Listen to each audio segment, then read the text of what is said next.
Hello guys, ngayon ay tuturuan ko kayo kung ano ang gagawin pag hindi ka maka-access sa files. Tulad nito, kung ganito nakalagay sa inyo, uninstall nyo lang update. May mga nakita akong mga tutorial about dito. Pero sa akin, hindi pa rin gumana. Ipapakita ko sa inyo kung papaano. Gayahin nyo lang gagawin ko. May makikita ka dyan ng 3 dot. Pag click mo, nakalagay uninstall update. Uninstall mo lang.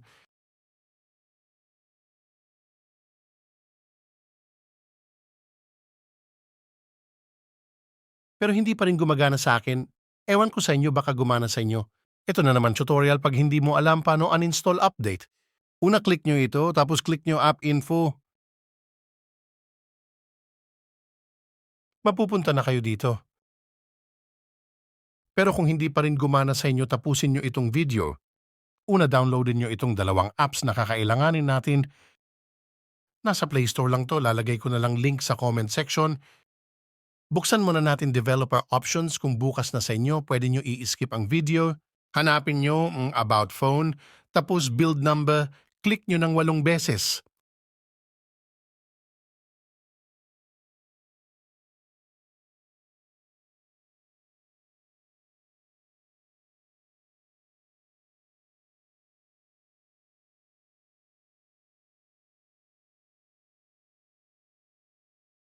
Kung bukas na ang inyong developer options, pwede na tayong magsimula.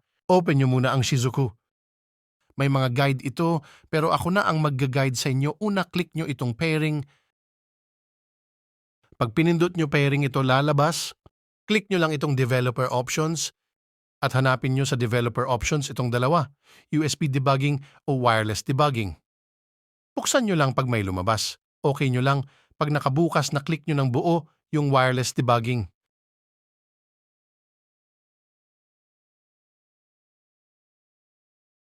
Pindutin nyo ang pairing at may lalabas na code at may lalabas na enter. Sa itaas, doon nyo ilalagay.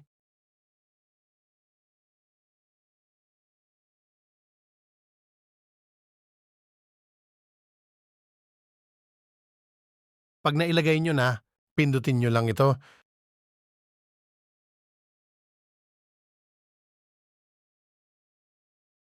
Kung may nakalagay na pairing successful, pwede ka nang bumalik sa apps.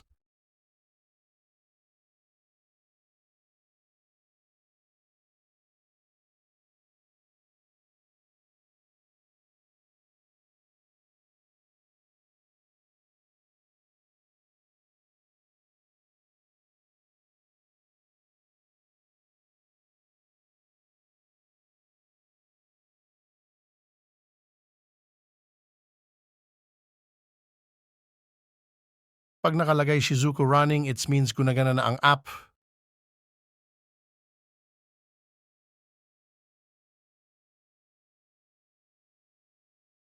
Pwede ka nang pumunta sa isang pang-app na gagamitin natin.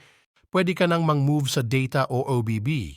Kahit kung anong gusto mong files na ilalagay, magpapakita ako ng example kung papaano mag-move ng files sa data. Una, copy mo yung i-move mong files. Halimbawa, script sa ML.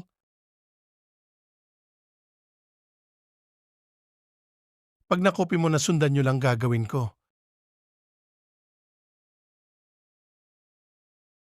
Pwede ka nang mag-move dyan sa 3, pero script yung sa akin kaya sa data ako mag-paste.